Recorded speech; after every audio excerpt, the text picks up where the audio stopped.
in time. Nanti recordingnya juga akan di-share. So let's just start. 1 second.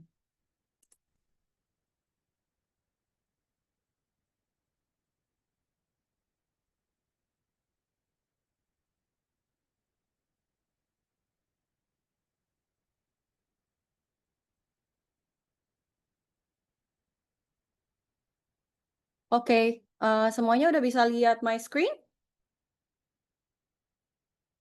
Oke. Yes. Alright, great. Thank you semua. Thanks sudah join untuk this coach onboarding. So officially, would like to welcome you for coaches, and thank you so much for actually spending your time, volunteering your time, expertise to mentor or coach future generations of like PhD holders in Indonesia. Yeah.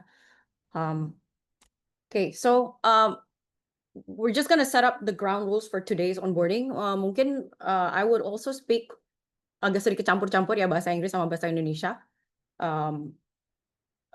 So I think first of all, I think just want to make sure that you guys stay present. And what this means is you minimize distractions, stay engaged. If you have your phone on, WhatsApp notifications, just switch it off so that you can be fully engaged. And number 2 is participation. So this workshop will be a little bit more interactive, and I will actually just point out some and pull some of you guys in to participate and contribute your opinions and stories and so on.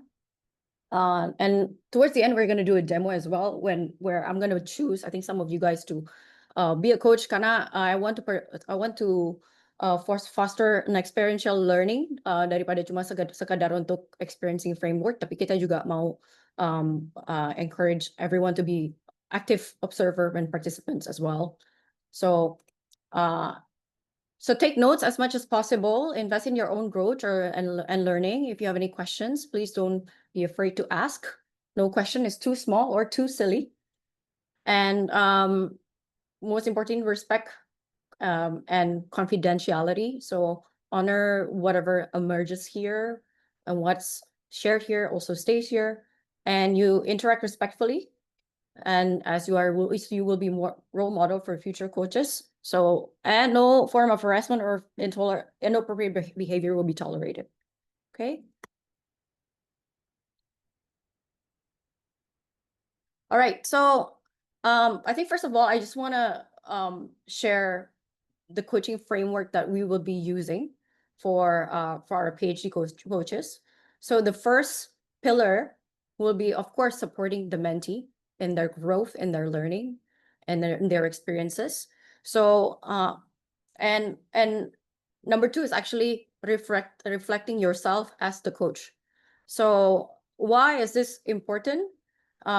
I believe that every relationship, every interaction that we have with people outside of us, or like environment outside of us, is a mirror to ourselves. So we can then get to know ourselves better. Then we can be better humans that will impact people around us and that ripples across generation and for Indonesia and globally as well. Okay. So I want to just start with this. What is your motivation? So I want you guys to take some time now to just feel and think about what is it that is actually prompting you to be a coach. And I have a link to share here. Wait, give me a second.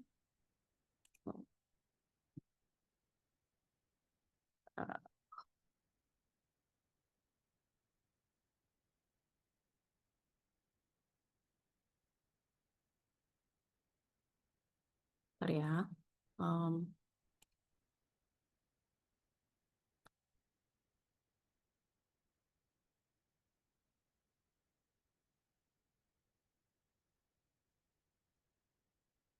So if you guys can just go into that link that I shared on the chat, and I'm gonna just share that specific screen as well.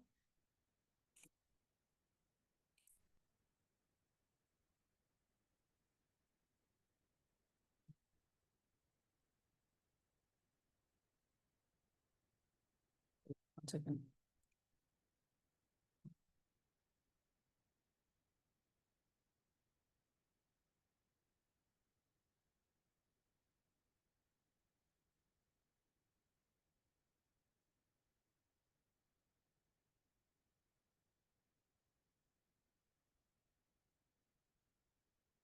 Okay. Okay, so I want you to go to just go to that link, and if you guys can actually just share, just do a bit of a reflection. What is actually your motivation to be a coach, and what is in it for you?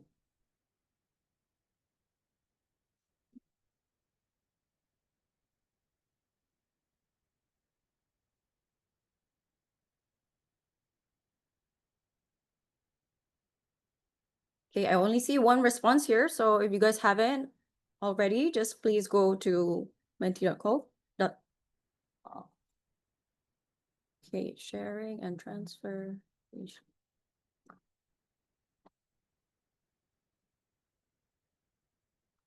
So there is no right and wrong. So whatever goes for you, whatever feels true and right. Okay, learning to communicate more clearly. What's in it for me? Again, my future employer, collaborator. Okay, nurture next generation of researchers. Joy and satisfaction.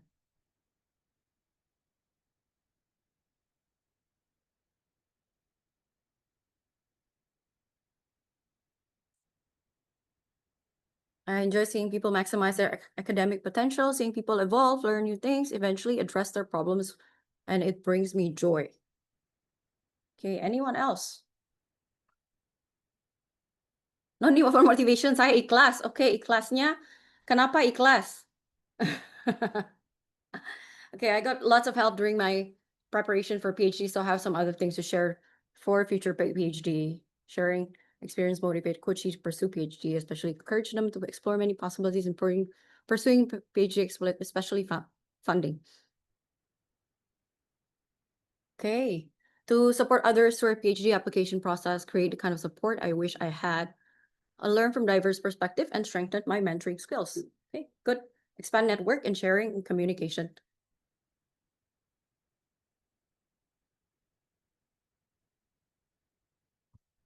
Okay, thank you semua yang udah share motivationsnya.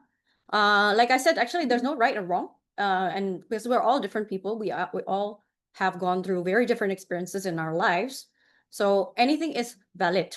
So, but what I want to encourage you guys to feel and look deeper is when you're saying all these things, why is that? Okay. So, for example, tadi ada yang tulis ya, so no need motivation, saya ikhlas. Ikhlas itu apa menurut artian kamu? Apakah yang kamu merasa dapat feeling keikhlasan itu waktu apa gitu? Apa pas kamu sign up atau kamu dapat melihat coachimu sukses, dapat diterima di program yang kamu mau, atau mungkin ada yang juga tuliskan ya, I want to share the real truth of PhD life, you want to share possibilities of getting funding. So why does this matter? Because this is actually what is your view as why or how your coaching will be successful. So at least secara tidak sadar, kamu akan membuat your own benchmark atau measuring stick lah ya, of what makes your coaching session successful or meaningful. Apakah itu based on your clients, your coaching success? Apakah begitu kamu sudah share itu sudah cukup dan kamu merasa happy atau fulfilled? There is no right or wrong. Ini cuma untuk just to connect you deeper with why you decided to show up for this training. You show up for all the other workshops, and eventually, like actually connecting with your coachee as well, spending time to get to know them. And then thank you guys for sharing all of this. This is actually very relevant and meaningful. Okay. So yang kedua adalah wait. Okay. So based on your own perspective, what makes a good coach? So please just write it down as well, and just I want to hear your opinions and your feelings about what actually makes a good coach. Apa ini especially those yang pernah jadi coachee ataupun those yang sudah pernah coaching di sebelumnya, or like you already volunteer from last year. So what makes you feel that you were successful when you did coaching last year, or even when you were a coachee, and then you reflect back on your experiences of, okay, I had tahun lalu aku di mentor Pak Muhammad, for example. How did I feel about that experience? Did I feel that he was a good coach? And what are the things that makes him a good coach? Okay, no clue.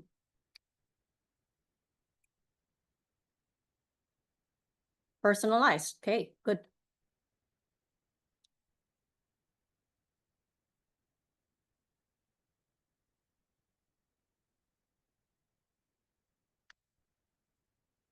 Anyone else? Baru 2 dari segini banyak orang nih. Ada berapa nih kita di Zoom?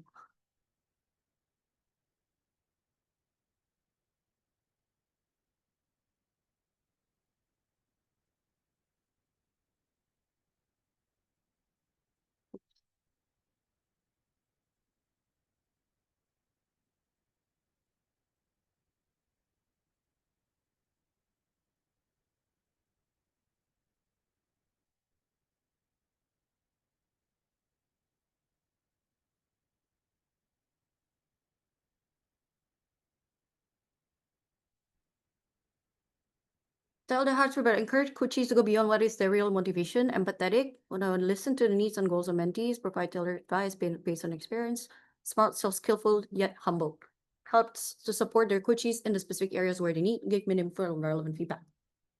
Okay. These are all very good points. Okay.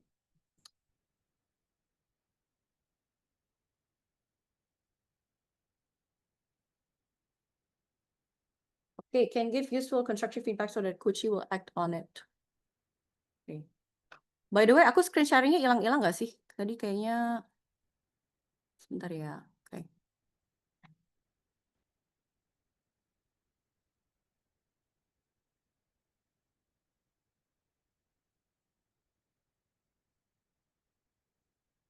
Continuously challenge the coachee can give useful constructive feedback so that coachee will act on it. Okay. These are all very good points. So I think just to get on the same page with everybody here, on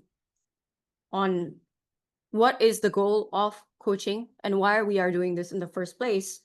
Karena ini akan mungkin sedikit berbeda dengan coaching or mentoring untuk yang masters. Karena ini kita kan PhD, and everyone is expected to be a lot more independent.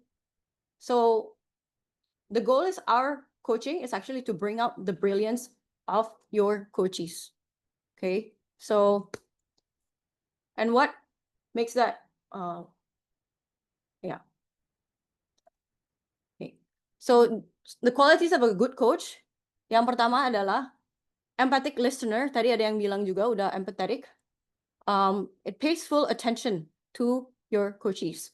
So it's not only just words, their actions, but also what is happening between the lines. So things that they're not saying, how they are showing up, how you feel, and what they are feeling when they're doing the assignments, when they're talking to you. And when we are listening more, when we are being an empathic listener, we actually let the coachees talk more. So I think most of the time, coach actually harusnya ngomong maybe about 30% of in the session, because coachee will be doing most of the talking. Okay, so and this means also listening to the full capacity of what they are saying. Jangan memotong kalau mereka lagi bicara, and also jangan put your own assumptions of what they're going to say. So let them finish their sentences before you talk back. Okay, and then number 2, you are a mirror as well. You don't judge your coachee. So you need to reflect back what they are saying and feeling, and try to avoid criticizing and giving assumptions and fixing them. Okay. Number 3 is empowering. This is actually the most important part that we want to drill into the coaches this year. And this means that at the end of the session, the coachee should leave with the feeling that they are more clear and they're not confused. Okay, so they're clear with their next steps. Maybe they have seen some insights, and your job is to guide them into their own clarity, not yours. Okay, so when you guide them, let them explore how they feel and what are the possible solutions without going to a single answer. And this will be explained a little bit more on our training in the next couple of weeks, which is giving constructive feedback. And then affirmer of strength. So you need to be able to validate their resilience, effort, and growth. And at the end of this, they should leave feeling more stronger and more capable. Okay. And what makes a good coach is also self-reflective, because what you can bring out in your coachee will depend on how deeply you know yourself. You'll be, for those who have done coaching before for a previous year, if you look back, you'll probably see that some of the things that your coaches were going through, or some of the things that you probably were already going through, or maybe some of them will actually reflect some of the things that will trigger you. And this is actually when you can actually learn more about yourself and calibrate and be able to reflect in a neutral manner, and also in a non-judgmental manner. And the last quality is consistent and reliable. So you show up with presence and respect, and you build support and, most importantly, boundaries with your coachees. Okay, boundaries meaning, we'll get into that in a little bit deeper later. But boundaries also means actually that you actually trust them to show up for themselves without you fixing them. Okay. So back to thementee.com again. So what quality do I already possess that makes me a good coach? Okay, sorry, the wording is agak ngaco, but so please share your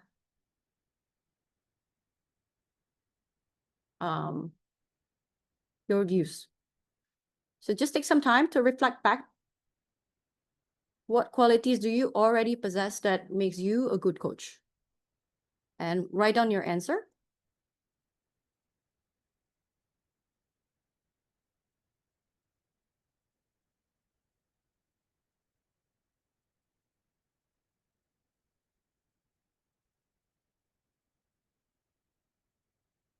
Integrity, great. That's a very good one.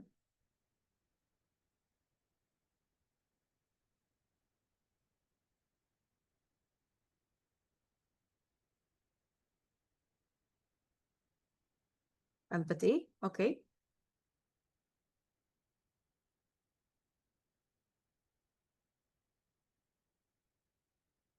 Diverse experience, okay, experience.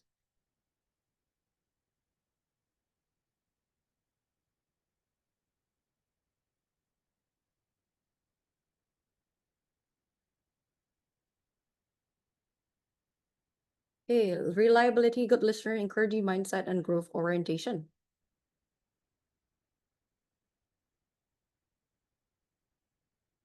Okay, empathy and experience, okay.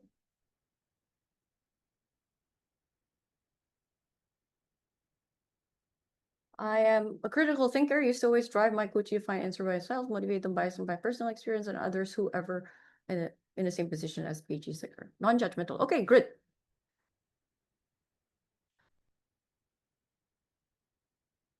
listening and identifying my mentees' needs. I also have lots of experience to share in academic setting. I'm also good at setting a plan for my mentees to thrive. Okay. Setting a plan for my mentees to thrive. I think who answered this question? Bisa unmute and That's me. gimana tuh maksudnya Aras? Setting a plan for my mentees to thrive. How do you do that? How have Yeah. yeah. Okay. So I think one of the key goals that I learned from mentoring like PhD students, master's students, throughout the years is that you actually need to set a plan for them. Not just like, you know, for a long period of time, like a long-term goal like that, but Mhm. even to the next meeting. Like there's a certain set of things that you need to set to let them know to kind of like impose on them so that they know what is expected for them, um, even in the short term. Now, I think in terms of mentoring, at least in terms of coaching people to, you know, apply for good like PhD programs, let's say, I would just say that my plans usually revolve around filling in the gaps in their knowledge. Mhm. Um, Maybe they show some indications that they don't know something. I would fill them in with some knowledge on that, give them pointers towards some resources that could be great at filling in their knowledge there. And yeah, at the same time, yeah, it's a little bit like adaptive, basically. Like we Mm. listen to their needs, we foresee how they would fare with things that they're good at and things that they lack, and then based on that, make like personalized plans for the next meeting and even in the long term. Okay. Because I think this is where it will get a little bit of I think we can debate this, yeah. There's no right or wrong on how you feel about this. When you set a plan for a mentee, is it mentee driven or you driven? It's mentee driven in the sense that it really needs to be based on the mentee's needs. Mm-hmm. Um, it's me driven in the sense that I try to encourage them to honor it just Mm. because like I have these experience with mentees um who don't like operate within like a particular structure. In a way, they never use like their time productively as a result of that. Mm-hmm. So I think it's really nice to set like great expectations for them to like work with, and hopefully that could kind of make the interaction more structured. Okay. All right. We'll get into that later because we're gonna talk about this what it means to actually empower and giving them the agency to actually set things from themselves to get them to achieve themselves, right? Okay. So next one. Oops. What is this? Why is it a quiz? Uh, okay. This one.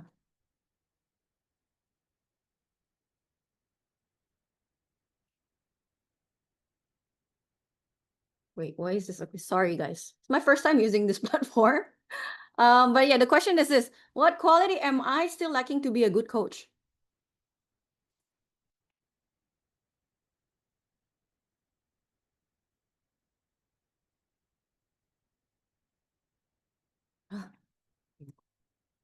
It's gone. But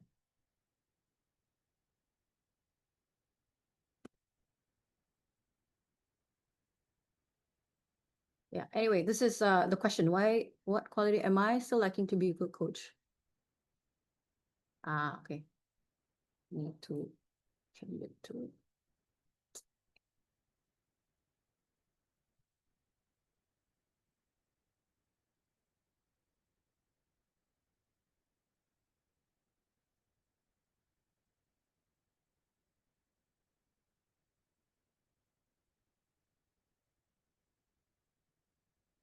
please bear with me, guys. Thanks for being very patient. Um, I haven't used this one before, but okay. This one, what quality am I still lacking to be a good coach? Actually, just we can just type in on the chat here as well. That works. If platform's not working.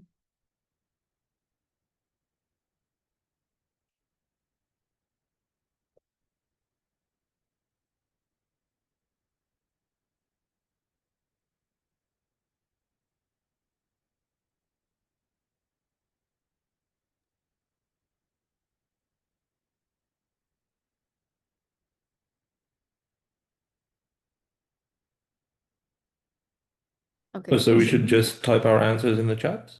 I think they should work now. Okay, I got it. Just you can use the menti.com again.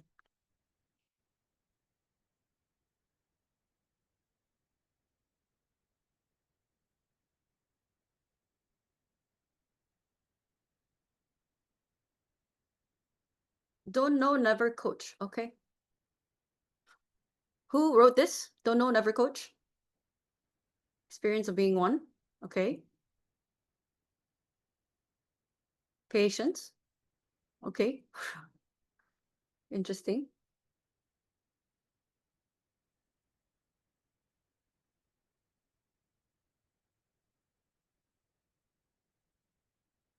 Time management. Okay.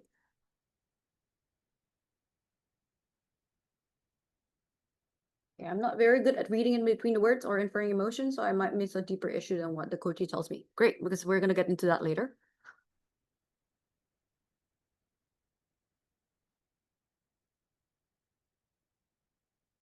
Can I speak to whoever wrote of this one? Don't know, never coach, an experience of being one. Yeah, that's me. Hi, Alex. Nice to meet you. Hello, nice to meet you. Yeah. So we talked about the qualities already of what you are still lacking to be a good coach. So why did you apply to be a coach this time? What did you write earlier? So what I wrote earlier is because I want to share my experience. I'm the one who wrote, want to share experience, and I'm looking for Okay. And what does it mean for you to share your experience? uh, for me, I've been through PhD, postdocs, uh, researchers, and I meet a lot of Indonesian and non-Indonesian. For Mm-hmm. me, there is something lacking in the Indonesian PhD students. What is And it? now that I work in Indonesia, I feel that's not just PhD, but as Indonesian in general. Yeah. So what is lacking? So compared to others, I feel as Indonesian, we are a little bit, how to say, like build our own cage. What do you mean by that? I mean, we are not there to dare to dream a bit more. Okay. So you want to encourage people to go beyond what Go they beyond what they can. think. Yeah, Okay, good. Okay, so that is your why here. So it really is just to push people to get into the level of potential or like the maximize their own potential that they have. That is the that's why. right. Okay. That's the why. Yeah. So yeah, so don't let this feeling of like you never coach to not to deter you to for you to feel that you don't have that quality yet, because when you connect with a coachee, you think about your why, which is you want them to reach their maximum potential. Does that Mhm. Yeah, does that make sense? Yeah. Yeah. Good. Okay. And this is why I'm asking you all these questions is quite important, because you will find that when you start to talk to your coaches, a lot of these things, a lot of feelings that you have within yourself and what you feel is correct or from your own view will also influence how your coaching session goes. And it's important to know that everyone also comes from different background, different experience. They have very different definitions of what defines success, satisfaction, and joy for them. And to understand what is the standards that they can actually apply for themselves and what works for themselves. Because sometimes we talk about stuff like structure, for example. I think Arasi mentioned, right? Like you want uh, the coaches to follow a certain type of structure. You feel that they're not being productive enough, and maybe the way that they are motivated themselves is different from the way that you've been that you view. So we want to make sure that we can be neutral and not really judge, like going straight to our assumptions and judgment. Because sometimes when we have different type of standards, and we don't want people to feel that they're not good enough. And this is why the importance of coaching is that the goal is really to empower people and to understand where they're at and take them to where they should be. instead of imposing your own set of, feelings, perspectives, judgment. And I think it's okay because when you do have, because you do have more experience and you do have seen what the standard, for example, for writing, for example, and maybe they're still far from what the industry is asking for, but the goal is making them see it and themselves and being able to making them able to plug the gaps themselves instead of you giving your own solutions and answers. Does that make sense? Okay, great. So let's go back to the slide again.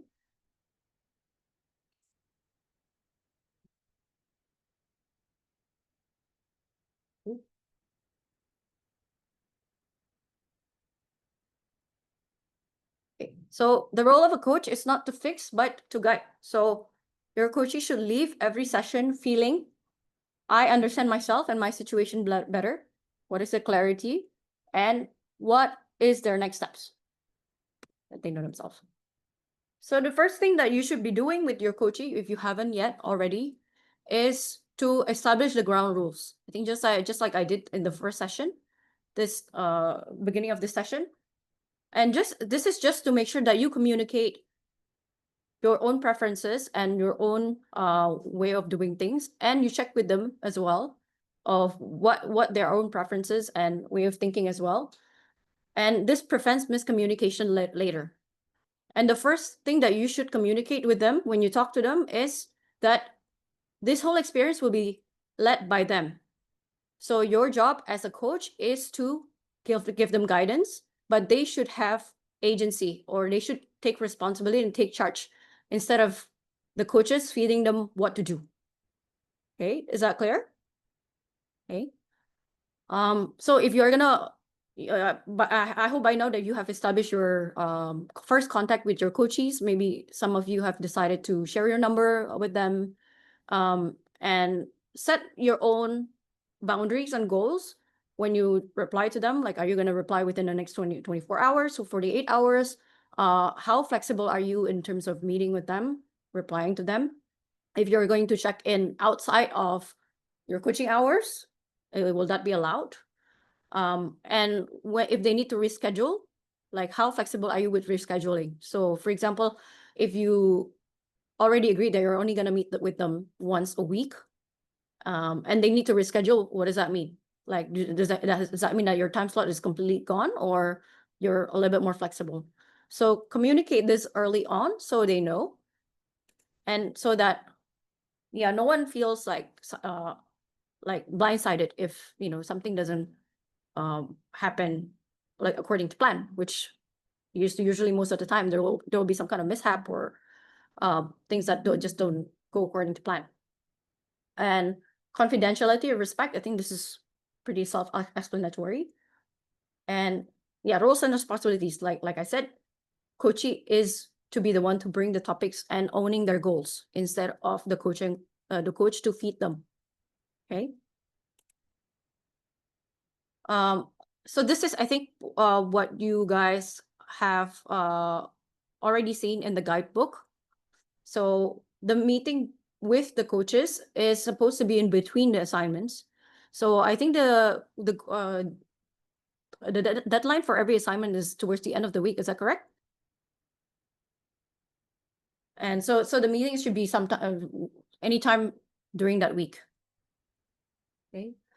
And then you can meet again to discuss the assignment that has already been submitted, or if you're gonna decide, you're gonna discuss the upcoming assignment. Okay. Okay, so let's move on to the flow of a coaching session. So I'm just gonna let you guys read this, but I'm just gonna maybe explain a little bit of some of the values that we want to instill. So report and recap, build that bridge. So the way that you're going to make your coachees be better is, number one, if they feel safe with you and they trust you. And this is how you're going to get them to dig even deeper. And why did I say build that bridge? So let's think about this about this. So this is actually the basic principle of connecting with someone or anyone.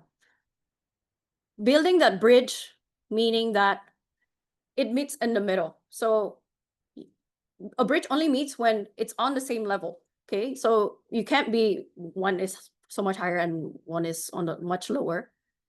And what that means is you match their energy wherever it is.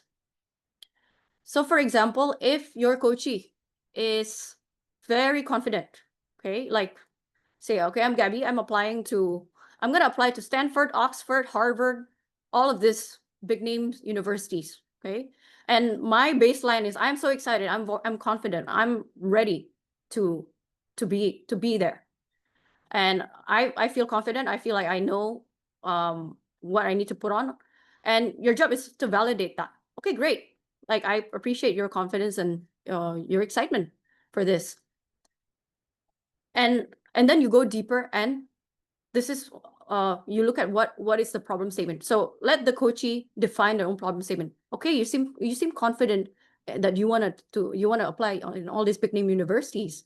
So what makes you feel excited about this? You know, like what have you done? What work of preparation have you seen, or have you done? Have you looked into the qualities of papers that all these universities are asking for? How do you feel about it? So that is when you actually deepen the questions and you start to find what is not said here. So does my excitement match what I've done, or like what I said I've done? Does my words align with the energy that I bring into this session? So that's one example. Another example would be, let's take the extreme side of it, right? So you have a coachee that is completely clueless. So ako nga tahu ni, I don't know what to do. I have no idea where to apply. This is exactly why I joined this session, because I need someone to help me list down all these universities and programs. And now I actually feel like when after I look at the assignment, I feel slightly overwhelmed because there's so many things. I have to do so many things. And they start with that baseline of confusion, right? Confusion, not knowing where to start. And you meet them where they are. Okay. You need to validate what that means to them. Okay, you're confused, you're feeling overwhelmed. Okay, what does it mean for you to be overwhelmed? Let's look at what steps are doable for you. Okay, what have you done? What have you not done? And what would it mean for you to actually be able to take the next step? Like how would that change or shift your feelings and your trajectory for this program? So just learn to just meet them where they are, and never dismiss someone's feelings, or whether it's extreme confidence or extreme confusion. Does that make sense? Okay. And then we're going to use this. We're going to get them to actually create their own problem statement. Okay. Like, okay, you're feeling overwhelmed today. You don't know where to start. What is the objective for today's session? You ask them to decide on their own. Like, okay, by the end of this session, I want to at least be able to identify the right programs for me, and the right, at least maybe the right university, right country, or right, what do you call it, type of study, for example.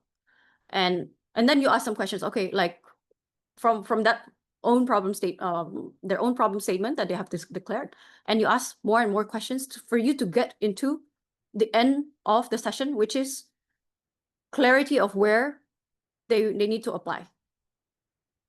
Okay. And yeah, so inside reflection, you present options. This is what we're gonna focus on the next training. And then closing empowerment and affirming of next steps. Also, we are gonna talk about that. But every session should end with the clear next steps from that is validated and decided by your coachee. Okay. Okay. And then we're gonna talk about a bit about the ethics of being a coach.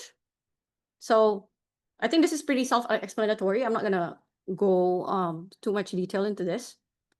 So we're gonna share the slides as well later. But and of course, like zero tolerance policy, I think need to be emphasized as well. No discrimination, harassment, or disrespectful behavior. So if any of this happens, please do let us know, and you can escalate like in the to either Anggi, me, Arasi, or Ismail and Krishna, so as we are part of the committee, and then we'll decide of what we can do later. Yeah. Okay. All right. So have you guys seen the coachee assessment form? That is, I think, the first assignment that the coaches will be doing. Okay. So this is something that is definitely, I mean, your coachee is the one filling it, right? And your job as a coach actually is to validate their own self-judgment that they actually fill in this assessment form. So if maybe they say, okay, like I'm very good at writing, then you do look at, I think you should ask them to give you like some of their writing samples, and then you validate and truly paint a picture of what is actually realistic, and whether their own self-assessment is realistic or not. Okay. So and of course, like you ask them as well, like what their own backgrounds and stories, what is their goals and aspirations, what is the perceived challenges or concerns, and of course why it's important to them. So this should be your first conversation with your coachee.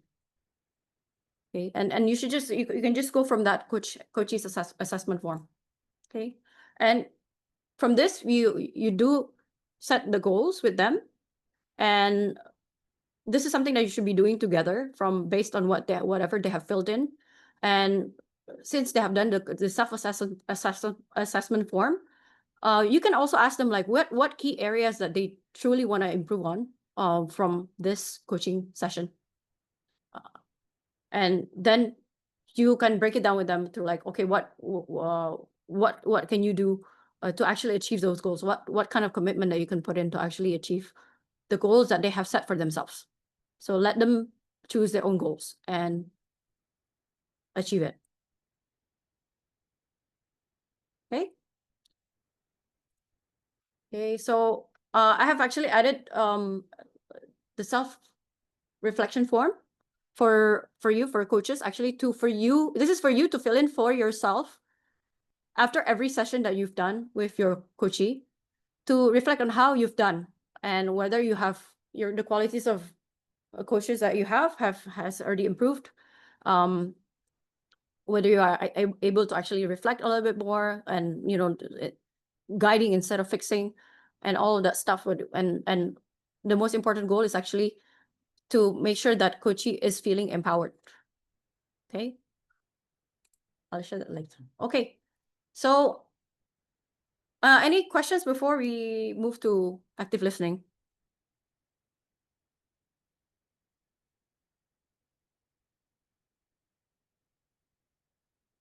Okay, I'm just gonna continue then.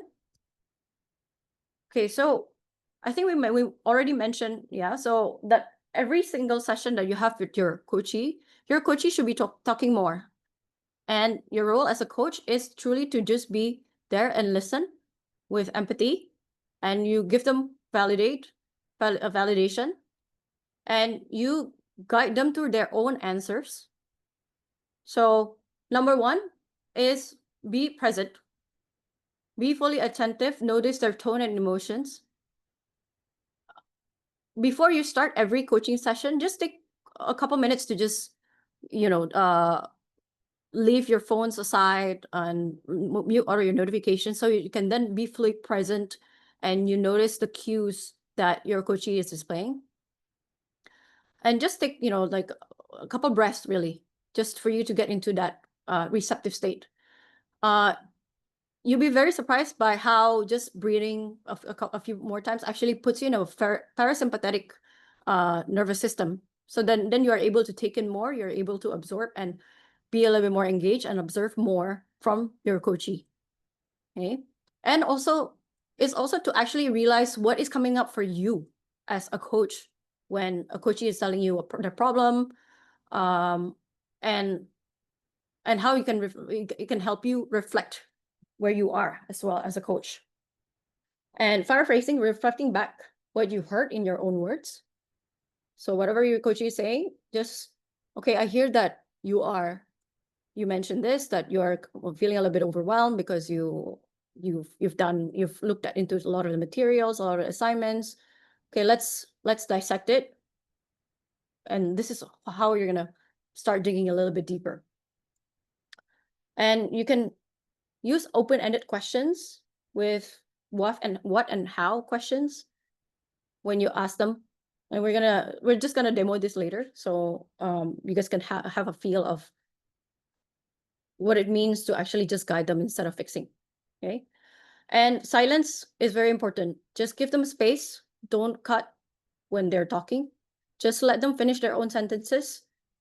If they're still, iya maksud aku gini ya, just kayaknya aku ngerasa, just let them finish their own words before you say, don't jump in and say, oh, maksud kamu begini ya. Okay. Just let them arrive at their own answers. This is equally very important. And what makes a good active listening session? So your presence, meaning that you listen beyond the words, responding to what's actually happening instead of what's just being said.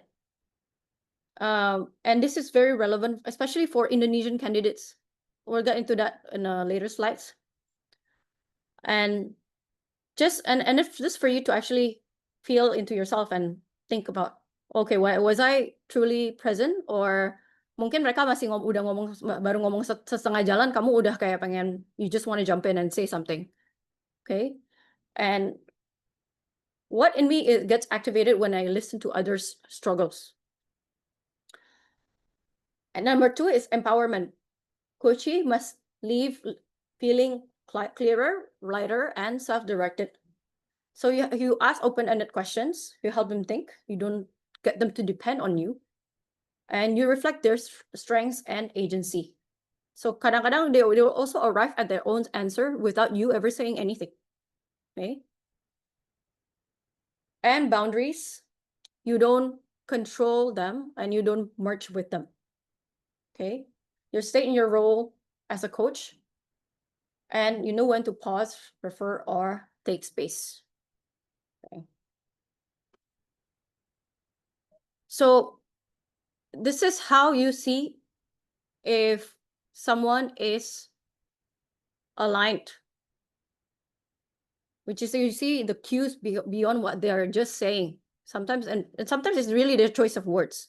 Okay, the first layer is really what they say. But what is also important is how they say it, the kind of tone that they use when they understand things or when they don't understand things. And sometimes it shows up as contradiction. For example, maybe they said, oh, like, ya aku udah ready nih, pengen, I'm really ready to go and apply for Harvard. But like, then you see that maybe the tone is kind of kaya not so sure. There's still a bit of hesitating. For example, the difference for when someone is truly clear and when they're not truly clear is, for example, okay, I know I'm gonna apply to Harvard, Oxford, Stanford, all these 3 universities, for example. But when you know that someone is kind of unsure, they'll be like, iya kayaknya aku mau kayaknya ini deh, kayaknya ke Harvard, kayaknya ke Oxford, kayaknya ke Stanford. So that feels very different when someone is so sure and when someone is actually trying to convince themselves that they are sure. Okay. And number 2 is, of course, actions, what they do. Consistency or follow through is a good example when someone is aligned with their actions. Okay. Yeah, I know I'm gonna put in how many hours to do the pre-read for all the assignments. But if you know for example, ini udah pertemuan ketiga, keempat, and your coachee keeps saying, iya nih aku nggak sempat, and they're kind of consistently inconsistent, then they know that there's something there that is deeper than just, being, if they say they are confident, but they're not really showing it in their actions. Then there's maybe something is holding them back. Maybe it's fear. Maybe is they don't feel good enough. And the last layer is their energy or their emotions, how they feel about what they're gonna go and do. So when someone is so sure, you'll see and feel also a confidence and coherence in what they're saying. They feel calm. But if not, they'll be like quite anxious, like they'll have kind of like some kind of withdrawal or like force like iya deh gitu. So this is something that is important for you to reflect back to them. And why is this very important? Because we are dealing with Indonesians. Our culture is one that values harmony, politeness, and deference to authority. Mungkin sini yang udah pernah jadi coach tahun lalu, mungkin ada nggak coach yang iya aja, atau mungkin ya ngangguk-ngangguk, or maybe they just look flat. Mereka tidak menunjukkan how they truly feel or what is truly holding them back. So actually, as your role here as a coach is actually to bridge this Indonesian values where we can have harmony, politeness, authority, tapi mereka juga masih bisa untuk being very firm and their dialogue, and they can also assert themselves, especially if they're gonna go public to a global context. And especially maybe if they're with Americans or Germans, for example, they're like very, very direct. So, and this is also a nuance that you need to highlight to them. Kalau misalkan your coachee is it's that kind of person that is kind of afraid to speak up, and then they want to apply to some of these countries. Just prepare them for what the challenges might be, so then they are aware of what they need to improve. And this is probably what you can actually set as a goal as well, to prepare them to be the right candidate for the right program that they're choosing. Okay. So, for example, I think some of the behaviors that they're showing, especially for Indonesians, just smiling, nodding, agreeing quite quickly. So usually sometimes it's just polite, right? They're scared of being confrontational. Maybe deep inside kayak mereka, actually I don't know what he's talking about. Tapi ngangguk-ngangguk aja karena takut dikira salah atau dikira dianggap not capable. A lot of people have that feeling, especially in Indonesians especially. And so when your coachee is displaying this kind of behavior, what you can do as a coach is ask directly, how does that feel for you? Or like, would you do anything differently? Just to challenge them a little bit and let them come up with their own words and solutions. Okay, and then maybe short answers or avoiding eye contact. So yeah, fear of making mistakes is disappointing authority. And you can also assert them, yeah, there's no right or wrong answer. I just want to hear your view. Okay, and saying yes to feedback. Okay, so maybe they're like, yeah, but maybe that doesn't feel right to them, because sometimes your own lens as a coach is probably affecting like who they are as a person, right? Maybe those are some of the values that is really they really cannot compromise. Then you have to ask them, Like, you don't have to agree with me what part of this feels true and what doesn't. So then you get your coaches to actually say and verbalize what they are feeling and whether that feedback is valid for them and doable. And this links to, okay, again, the next training, which is giving effective feedback, which means that you actually have to keep presenting options to them and getting them to choose what feels right for them instead of getting them to arrive at one answer. Okay. And yeah, hesitating to ask questions. They don't want to ask questions. Yeah, so just normalize this habit of asking questions. And yeah, just every single time or point in time, just keep encouraging to ask. Okay. Okay, and then the last bit, which is also important, your own projections as a coach and bias will affect of how your coaching session goes, because we don't see people as they are, we see people as we are. So I think I actually gave us an example just now, right? Like you mentioned about structure. Okay, I feel my coaching is not structured enough, not productive enough.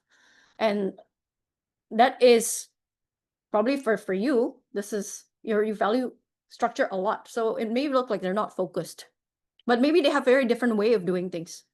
Because sometimes people can be scattered and they can still pull things through.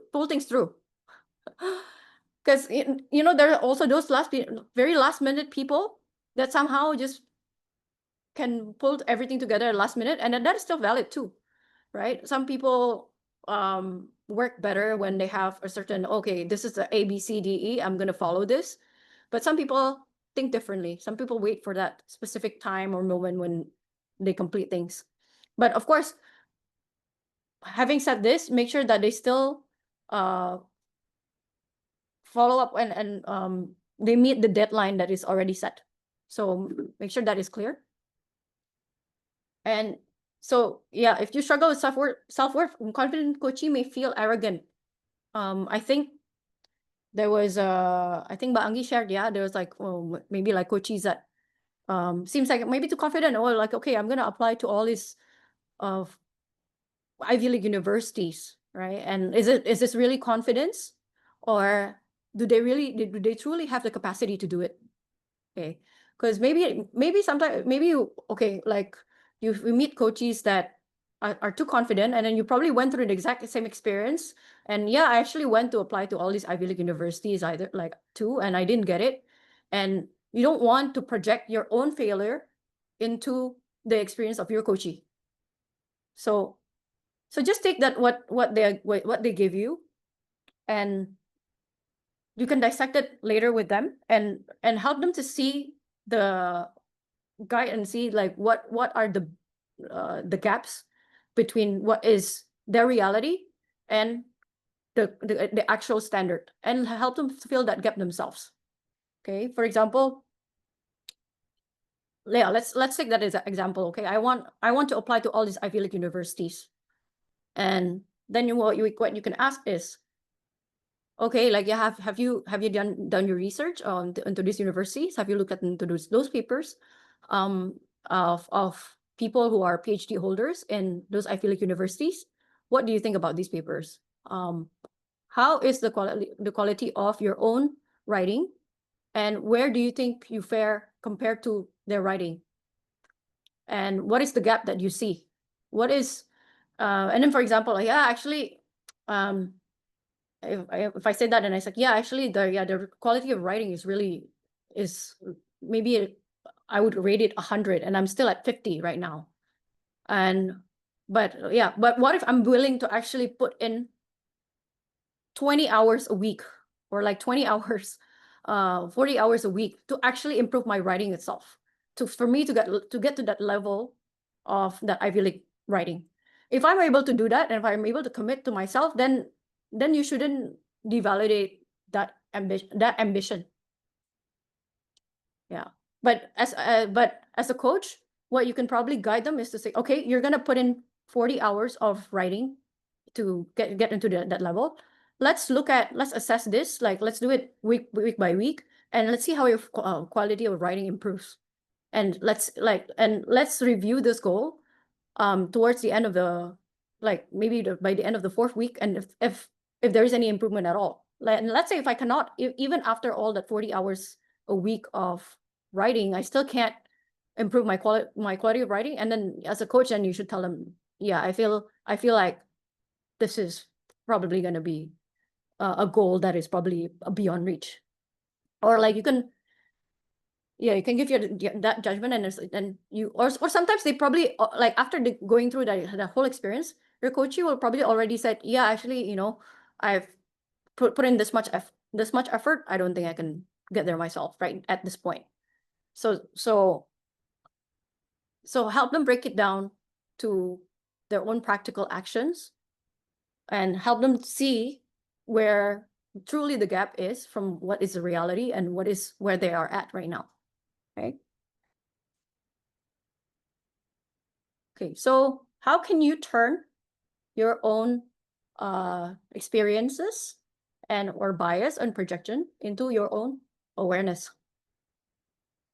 So when you are doing your coaching session with your coachees, notice when you are feeling irritated, impatient, or maybe you want to quickly jump and fix themselves and give them solutions.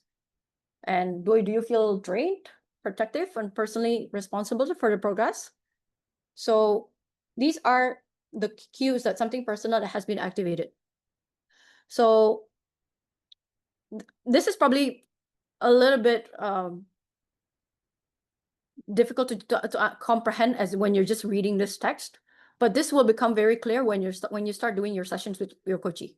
And if you have already done coaching before, you can probably just reflect back to the previous sessions that you had with your past coachees and see and feel and notice, okay, like what session truly icks me? Was it when your coachee is a know-it-all, for example, or when your coachee is completely helpless? So these are some of the things or cues that you can look at when you do your own self-reflection. And then you can use this as well, right? What is this person inviting me to see in myself? And where you need to practice presence, empowerment, and boundaries. So, and this is also important. Am I reacting or responding from your, like, so for example, let's go back to that Ivy League experience again, right? And say you have an experience of applying to Ivy League before and you failed, and then and then maybe you actually just kind of react and say, you shouldn't apply here and all that stuff. So this is very difficult, this is that difficult, blah blah blah blah blah. So that is probably you reacting from your own experience instead of responding to what is truly meaningful feedback for them. Okay, so for this slide, just feel into this, and this is what's probably going to be more relevant when you start doing it, instead of just like reading it as a text like this. So just let this sink in, and you can process this a bit more. Okay. All right. So,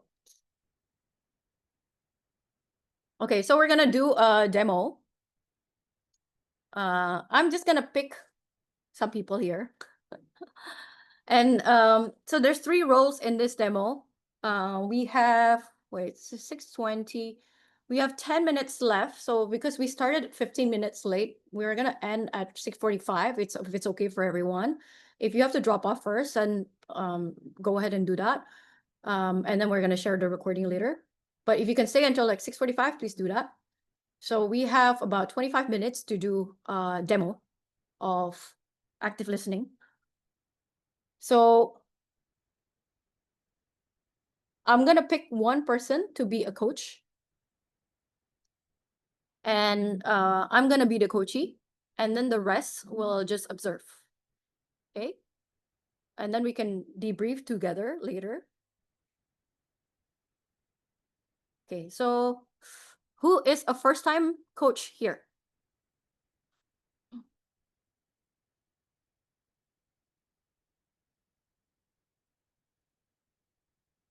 Who is a first-time coach here?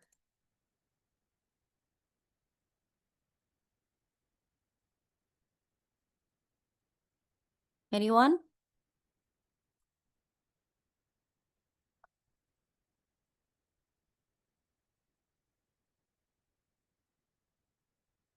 Okay, if no one's saying anything, I'm just gonna pick. Okay, Fawaz, are you there?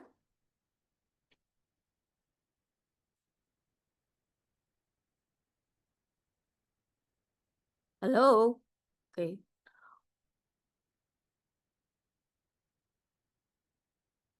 Or Tarek, are you there? Yes, but I'm not a first time coachee. Ah, okay.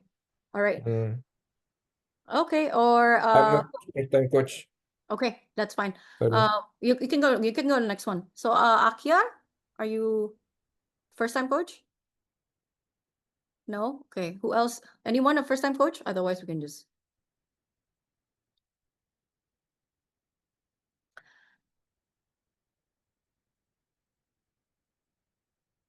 okay. All right, let's just go with Akyar then. Is that okay for you? No, you're not a first time coach, but Yes. Sorry, I couldn't seem to find the background. I was using my Ah. iPad. Sorry for this. yeah, that's all right. Okay, so let's start with you as a coach and me as a coachee. And Okay. I think everyone can just be an observer, and then we can debrief later on how we all do. Okay. All right. Okay. Hi. Okay. Hi, Akyar. Nice. Halo Kak, how are you? I'm good. Very good. Aku adik ya, bukan kakak. Oh yeah, okay. Ceritanya. Okay. Yeah, but both of my coaches are actually like 6 Kakak. years older than me, so I actually call them Kakak. Okay. That's fine then. Okay, kakak adik terserah. Okay. Nice to meet you, Mbak Akyar. Okay. Yeah, so we're going to have a discussion today about your ini kita pakai bahasa Indonesia atau bahasa Inggris? Terserah, or campur-campur aja. terserah. Oh ya.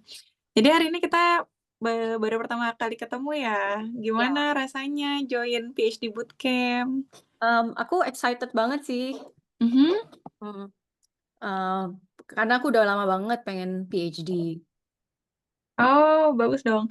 Kalau boleh tahu dulu S2-nya dari mana? Aku S2 di Australia, di Melbourne. Oh, di Australia. Berarti udah pernah ada pengalaman kuliah ke luar negeri ya. Terus kalau Iya. S3-nya sekarang mau ke luar negeri lagi atau dalam negeri atau gimana? Aku mau ke luar negeri dong, makanya aku ikutan TM. Oke, bagus. Iya. Aku juga sekarang lagi S3 nih di Manchester. Kamu kalau boleh tahu ada goal khusus nggak kenapa ikutan PhD Bootcamp? Iya, sebenarnya aku pengen banget dari dulu pengen banget S3. Karena semua keluargaku juga mereka PhD holder. Oh. Cuma mereka PhD holder di Indonesia sih gitu. Cuma kan aku ngerasa ya mungkin kalau aku bisa keluar negeri kayaknya ya keluarga bangga lah gitu. Cuma kalau boleh jujur ya aku kemarin lihat assignment-nya banyak banget kayaknya. Aku juga agak bingung nih mau mulai dari mana gitu. Mungkin Mbak Akyar bisa kasih ini nggak apa ide lah atau opsi-opsi gitu yang kira-kira program apa yang cocok sama aku. Iya, kalau lihat dari tugas-tugasnya emang banyak ya, karena kalau kita mau S3 tuh pasti ada beberapa hal yang perlu kita siapin. Tapi aku juga udah cek itu kok tugas-tugasnya. Jadi mereka tuh emang didesain buat bantuin kamu biar ketika nanti mau apply ke univ atau ke beasiswa, kamu udah punya berkas-berkasnya. Jadi meskipun banyak, nggak apa-apa ya. Nanti kalau misalnya kamu ada yang bingung, kita coba brainstorming sama-sama kira-kira apa yang bisa aku bantu buat kamu bisa ngerjain tugasnya dengan baik. Nah, kalau misalnya sekarang bingung dari mana, mungkin kita lihat dulu kali ya, kalau dari kamu sendiri udah ada gambaran belum kira-kira mau kuliahnya di jurusan apa, atau misalnya mau kuliah di negara mana gitu? Aku sih sekarang kan aku fokusnya adalah di bidang psikologi ya. gitu. Jadi untuk PhD pun juga rata-rata ya nanti untuk mempelajari lebih berlanjut tentang human behavior lah gitu. Hmm.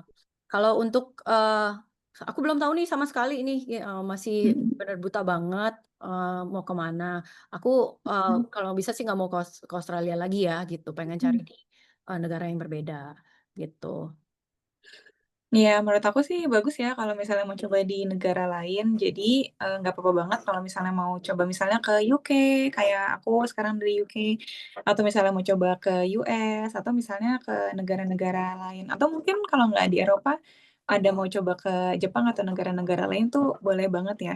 Kayaknya kalau misalnya kita nentuin negara, ada hubungannya juga dengan apa yang kita cari dengan melakukan PhD ini. Atau misalnya nanti setelah pulang kita mau ngapain. Kira-kira kalau dari kamu sendiri, PhD-nya ada fokus spesifik nggak? Misalnya kayak tuntutan dari kampus harus di bidang apa? Atau misalnya dari kamu sendiri kira-kira setelah selesai, apakah akan punya tujuan karir tertentu?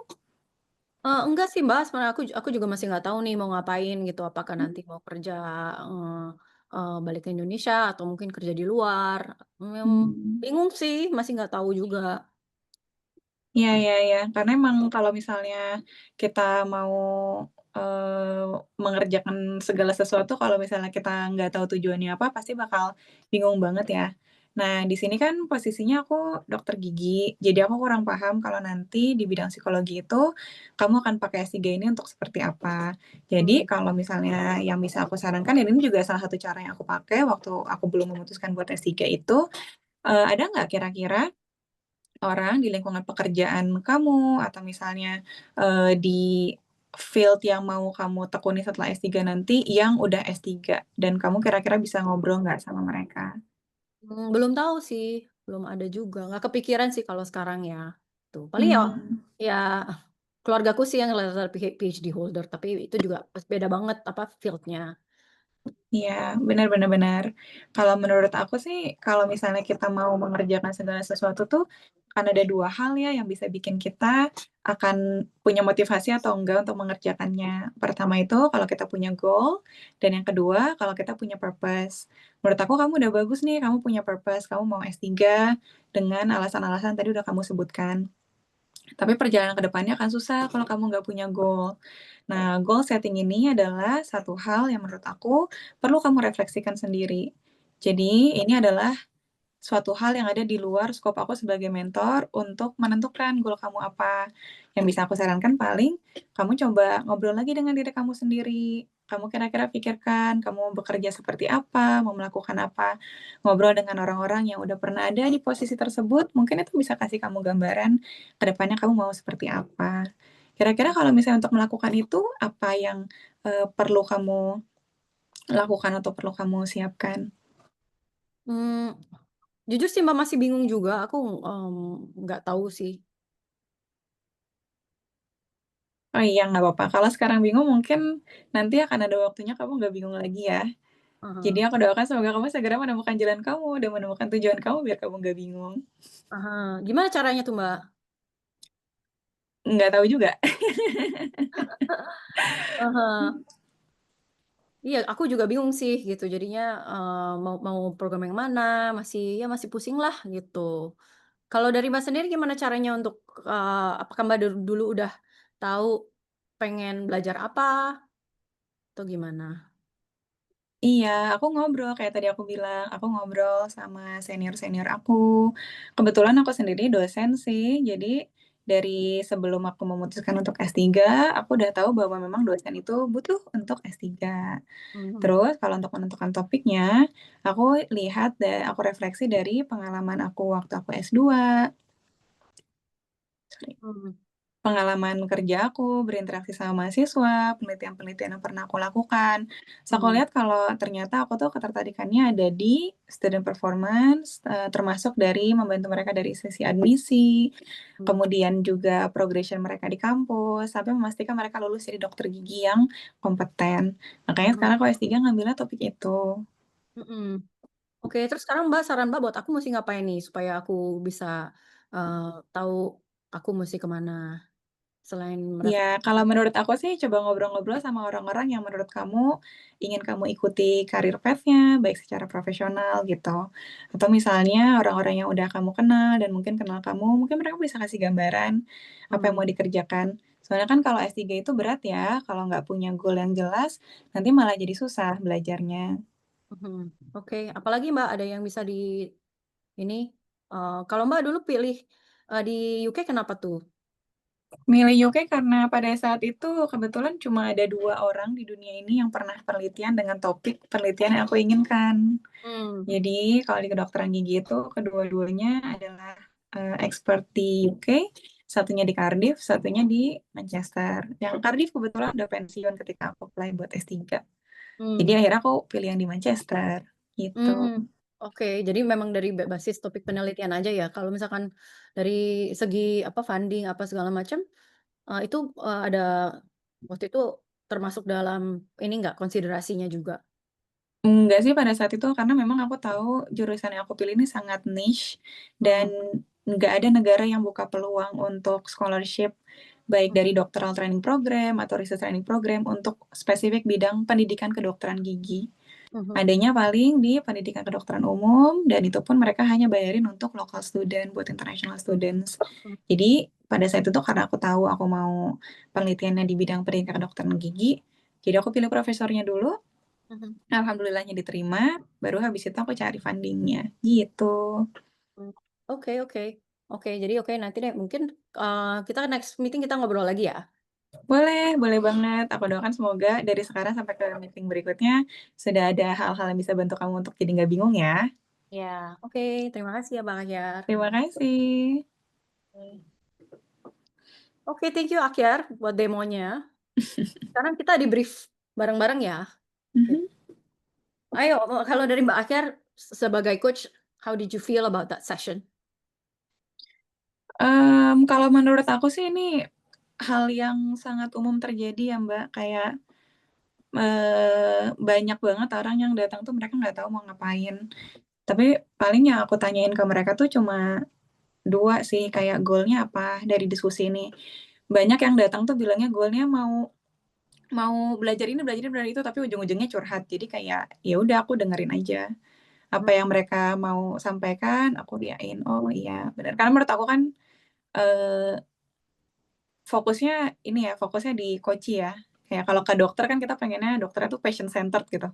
Apapun keluhan pasiennya kayak bukan terserah dokternya. Jadi kayak ya udah aku biarin aja mereka guide-nya kemanapun yang mereka arahkan gitu. Terus kalau misalnya mereka bingung ya nggak apa-apa, aku tahu batasan keilmuan aku di mana, yang bisa aku tawarkan kan adalah pengalaman aku dan refleksi yang aku miliki sampai ke titik di mana kita ketemu dengan coaching-nya gitu. Jadi kalau misalnya mereka nggak tahu mereka mau ngapain, terus, aku cuma bisa nyaranin coba ngobrol sama orang-orang, coba ngobrol sama senior, atau apa gitu. Kalau misalnya ternyata itu belum membantu mereka, ya nggak apa-apa, aku tetap akan menyediakan mereka ruang untuk kita diskusi sih. Paling nanti yang bisa aku sampaikan kalau misalnya ternyata masih nggak tahu juga mau apa ya, it's outside of the scope yang bisa aku kasih di PhD Bootcamp gitu. Itu sih kalau menurut aku. Tapi biasanya rata-rata kalau udah dikasih kayak gitu, nanti mereka akan berpikir berpikir dan, berefleksi diri, terus biasanya habis itu mereka muncul dengan satu, tindakan yang dilakukan. Soalnya biasanya kalau sesi mentoring sama aku tuh, di ending-nya aku suka tanya, "Jadi apa 3 langkah yang mau kamu kerjakan setelah beres diskusi ini?" Sampai ke kita diskusi berikutnya, gitu. Oke. Kalau dari menurut Mbak Akyar sendiri, did you achieve that goal of the coaching session, which is coaching-nya merasa lebih jelas setelah setelah session ini atau tidak? Tadi belum sempat aku tanya ya ke coaching-nya gitu. Kalau menurut aku, nah itu juga sesuatu yang aku nggak bisa bilang tercapai atau enggak gitu ya Kak, karena seringkali kita diskusi nih, nanti mereka beres diskusi tuh kayak, "Aku mau ngerjain ini deh, 1," gitu. "Oh ya udah, oke." Terus mereka tuh kayak masih fuzzy gitu, pikirannya. Nah, nanti kayak beberapa jam kemudian baru dia WA, Kak makasih ya, sekarang aku udah tahu nih aku mau ngapain, aku cobain itu dulu, nanti kita meeting lagi gitu. Oh ya udah oke. Jadi aku nggak bisa bilang pada saat itu apakah pasti sudah jelas atau belum gitu. Biasanya nanti munculnya agak butuh waktu untuk settling in gitu Kak. Oke.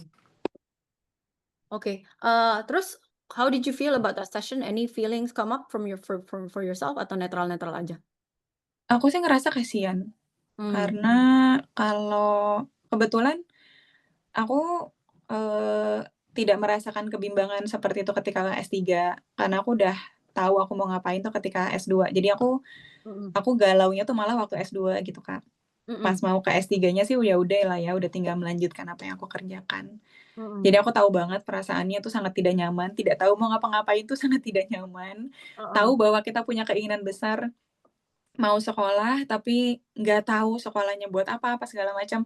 Kayak pasti ada ketakutan juga bahwa takutnya nanti orang merasa bahwa ini nggak penting, takut bahwa orang merasa ini nggak kuat ketika dibawa ke beasiswa, takut bahwa ini mimpi yang nggak akan tercapai dan lain sebagainya. Jadi sebenarnya sih aku kasihan, tapi aku percaya kalau misalnya coachnya habis itu muncul lagi, kalau ada persistensi biasanya sih mereka akan berhasil. Gitu sih Kak. Oke. Oke. Untuk semua yang lain yang observe that conversation, boleh tolong unmute and mungkin boleh kasih input. What did the coach did well? Apa what needs to be improvised or improved? Ada yang mau bicara? Tadi Tarik sama Rizko kasih thumbs up. Boleh unmute untuk kasih feedback.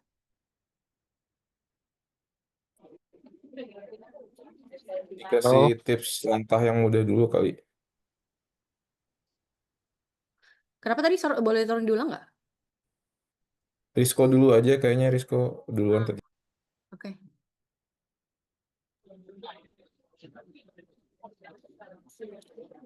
Ya, kedengaran nggak suara saya? Halo? Iya, halo. Ya, Beneran Mas Rizko? ya, ya. Kalau menurut saya sih ini ya sabar banget tadi ya coachnya. Yang kalau saya lihat dia sabar dan tapi di satu sisi juga saya melihat agak terburu-buru gitu, agak terburu-buru. Ya saya aja agak merefleksikan dengan pengalaman saya tahun kemarin itu juga ya gitu ya. Jadi kita mungkin seperti yang disampaikan Mbak Gabriela ini ada personal bias di sana. Jadi kita apa istilahnya dalam sesi coaching itu kayak melihat diri sendiri. Jadi kita lebih ya karena memang punya yang kita miliki ya memang personal experience kita kan. Jadi mungkin kita jadinya agak jumping tuh segera memberikan suatu direction tuh kepada coachingnya untuk ini loh dulu yang kami lakukan gitu. Ini dulu yang saya lakukan. Coba deh dilakukan itu. Ya, ya mungkin ya jadi saya kepikiran mungkin memang perlu memperluas apa ya boundaries kita sendiri, batasan-batasan kita sendiri untuk sebagai coach untuk tidak terjebak pada personal bias tapi memberikan suatu apa ya masukan ide-ide gitu lah. Jadi kayak brainstorming bagaimana alternatif yang bisa dimiliki dengan model coaching yang tadi apa kondisinya seperti itu tadi. Ya mungkin itu sedikit deh dari apa istilahnya komentar saya tentang sesi ini tadi. Terima kasih. Thank you, Rizko. Pak Tarik, mau komen juga? Ya, mungkin karakternya berbeda ya. Kalau saya kan lebih straightforward, terus tidak semenyenangkan Dini gitu ya orangnya gitu kan. Tadi ada ketika Mbak Gaby-nya nggak tahu terus nanya, tapi Dini juga bilang oh saya juga nggak tahu. Nah itu kalau kalau kalau coach nggak tahu itu ini apa? Jadinya ya gimana nih? Kita penumpangnya penumpangnya nggak tahu jalan kok. Ininya juga nggak tahu gitu. Mhm. Eh guide-nya juga nggak tahu kan, jadi sama-sama makin Ya, bingung gitu. ya. Jadi lebih baik kalau dikasih saran yang eh, kecil-kecil dulu aja, yang gampang dulu aja. Kalau saya pribadi biasanya ya udah beresin TOEFL-nya dulu aja gitu. Hmm. Nanti kalau kalau TOEFL-nya udah beres, entah tidak terpakai untuk daftar itu, bisa juga untuk buat yang lain-lain kan. Nggak ada ruginya. Atau course English aja dulu gitu. Tapi kalau tadi basicnya udah kuliah di Australia kan berarti sudah asumsi saya sudah bagus lah TOEFL-nya ya. Hmm. Eh, saya bilang kalau di Oxford itu harus 7 minimal gitu. Jadi kalau belum 7 coba kejar 7. Kalau sudah 7 ya saya minta teman-teman untuk siapin mini proposal gitu. Hmm. Oke, thank you Mas Arek untuk feedbacknya. Ini mungkin karena kita waktunya udah tinggal dikit banget, jadi aku mungkin kayak aku kasih beberapa saran dan feedback juga ya aku dari what I felt about that session. Tadi mungkin kalau yang I feel what was done very very well is Mbak Akyar atau Dini ya, both lah, Akyar Dini. Dini, Very aku patient biasa dipanggilnya Dini, Mbak. Dini, oke. Patient banget sih, karena kan aku kayak pelongo nggak tahu banget sama sekali gitu mesti ngapain gitu kan. Um, Nah, cuma tadi ada yang itu juga ada beberapa yang mungkin ada beberapa yang agak kemis tadi. Yang satu tadi kan aku bilang wah aku excited banget nih, tapi apakah excitement ini aku bilang excited tapi aku belum melakukan apapun action yang menunjukkan atau me-match that excitement gitu. Kalau aku memang benar-benar excited dan confident, aku kasih ya pasti kan udah research ya gitu, udah ada bayangan mau kemana, ini segala macam gitu. Jadi itu mungkin salah satu cues yang bisa dicek lagi nih, ini orang ngomongnya A, tapi benar nggak gitu actionnya udah match apa belum gitu. Terus ya kan kalau dari tone kan memang I'm quite chatty and bubbly gitu ya. Cuma ya mungkin that part kelihatannya I sound excited. I feel that my excitement tapi actionnya tidak, masih kosong gitu. Terus yang kedua adalah tadi untuk recommendations ya, oke mungkin memang pusing banget nih masih belum tahu mau ngapain. Tadi sebenarnya yang bisa Mbak Dini lakukan adalah Mbak Dini kan pernah tuh di situasi yang sama. Dulu aku S2 juga itu tuh belum tahu sama sekali gitu.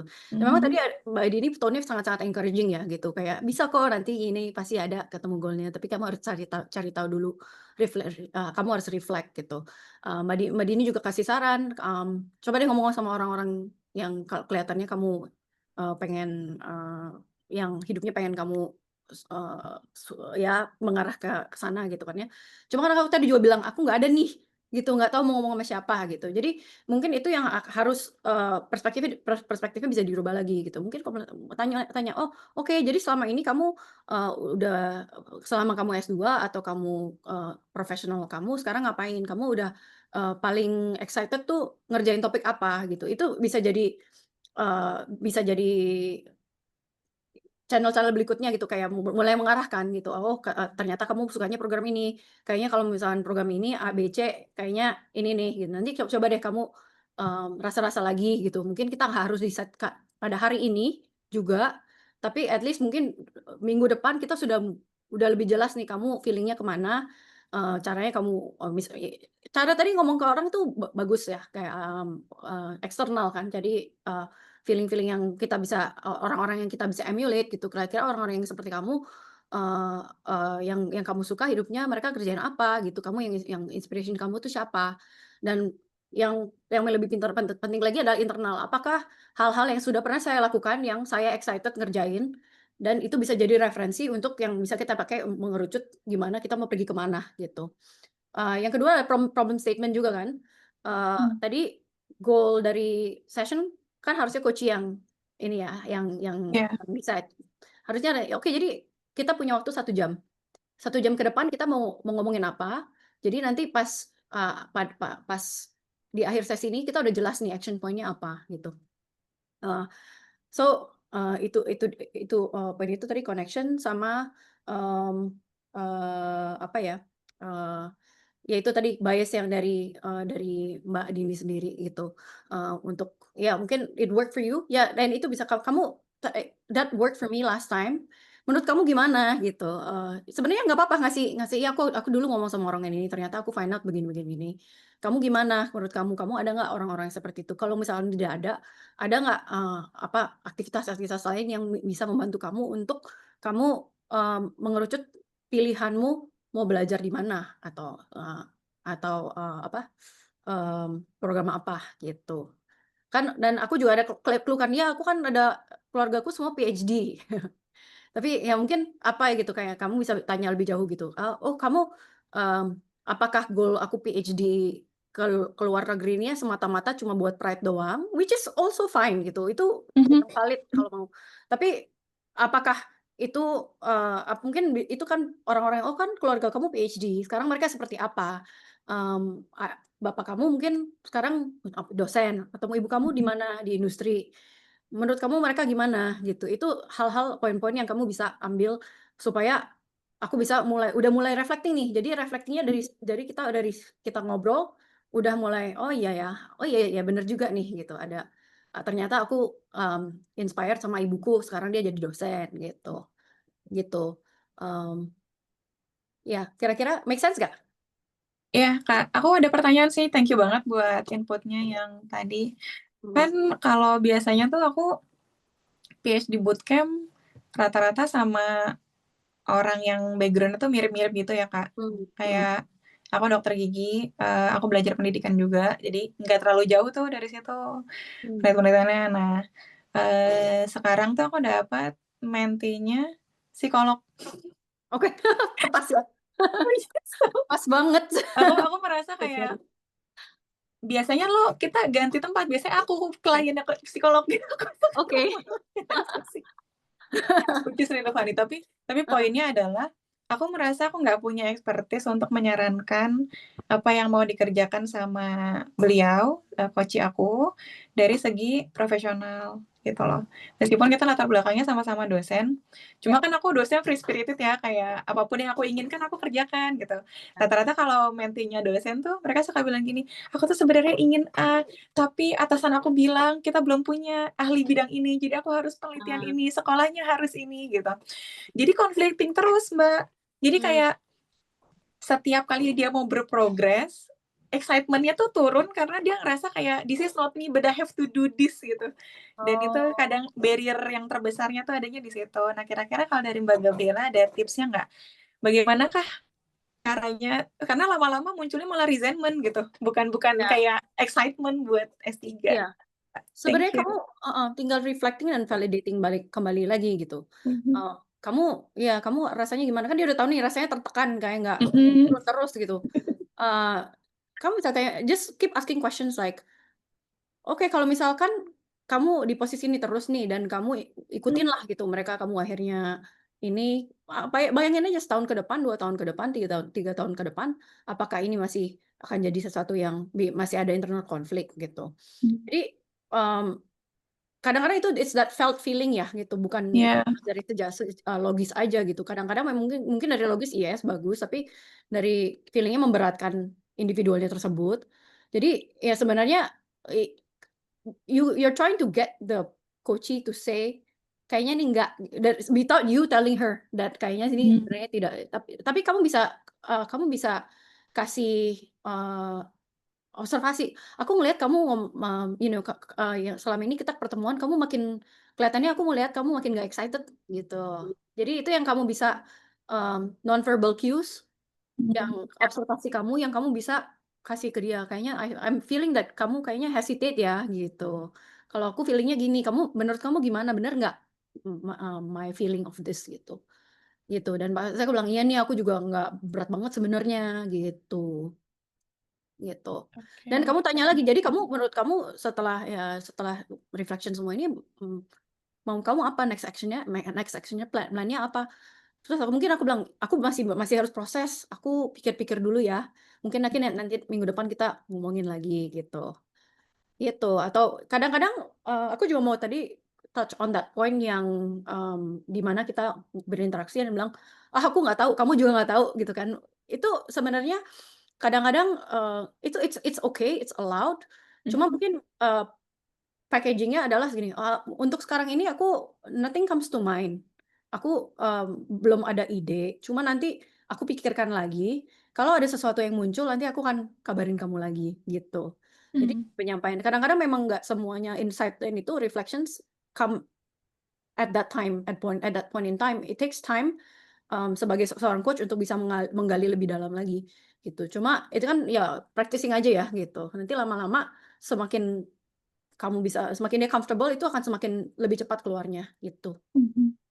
Oke, makasih Mbak. Ya, sama-sama. Tarek you raise your hands.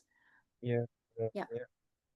Kalau gimana kita bisa tahu motivasi seseorang di awal itu, karena seringkali menemukan orang-orang itu tampak excited untuk join, terus kita sudah jelaskan detail dan takes time juga gitu, tapi akhirnya mereka nggak jadi daftar. Bukan gagal, kalau gagal saya masih bisa ini gitu, ya udahlah gitu, yang penting lu udah nyoba gitu. Tapi kalau nggak nyoba itu kesannya kemarin nanya macem-macem, excited gini-gini kok nggak jadi daftar sih gitu, atau Ya. malah ke tempat lain yang mungkin akan berbeda gitu, karena pas awal tuh mereka bilang mereka mau join di kampus yang sama gitu.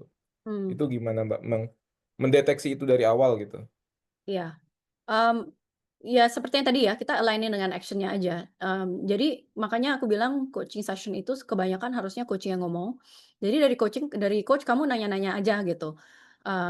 Pertanyaan-pertanyaan yang menjurus yang mencerminkan actionnya dia itu benar-benar selaras sama apa yang dia omongin atau enggak.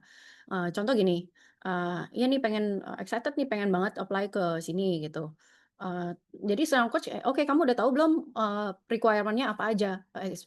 Udah research belum? Udah baca website apa admission fee berapa, funding sejauh mana coach ini sudah melakukan action-nya gitu.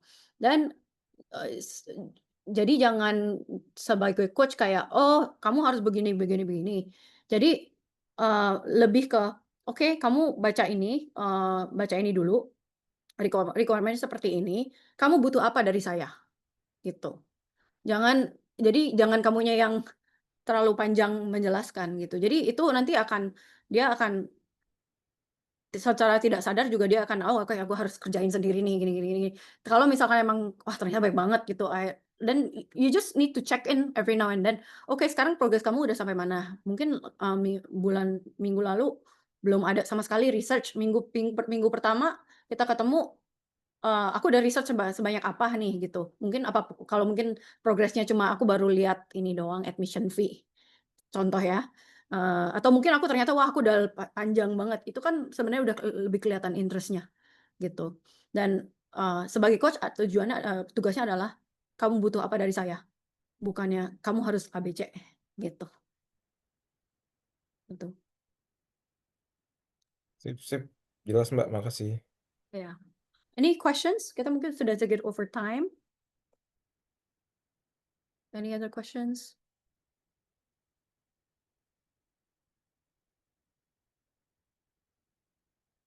Okay. Going once, going twice. Bagi ada question or kata-kata pengantar? Oke. Alright. Terima kasih semuanya. Kalau gitu aku tutup ya. Thank you so much for attending the session. And also thanks for your patience. Tadi ada beberapa mishap my slides yang hilang-hilang terus. And sama tadi Zoom issue juga. Thank you for your patience and thanks for staying at to the very end. Hopefully it's helpful. Nanti the next session for coach training adalah 2 minggu lagi, which is giving constructive feedback. Ya, which is nanti I'll talk about the rest of the section yang tadi yang dari flow of coaching yang section 345. Oke. Oke, Mi. Alright, thank you so much guys. Terima kasih, Mbak. Thank you, bye bye. Thank you. Thank you everyone. Terima kasih Mbak Ruby. Izin live ya, teman-teman semuanya.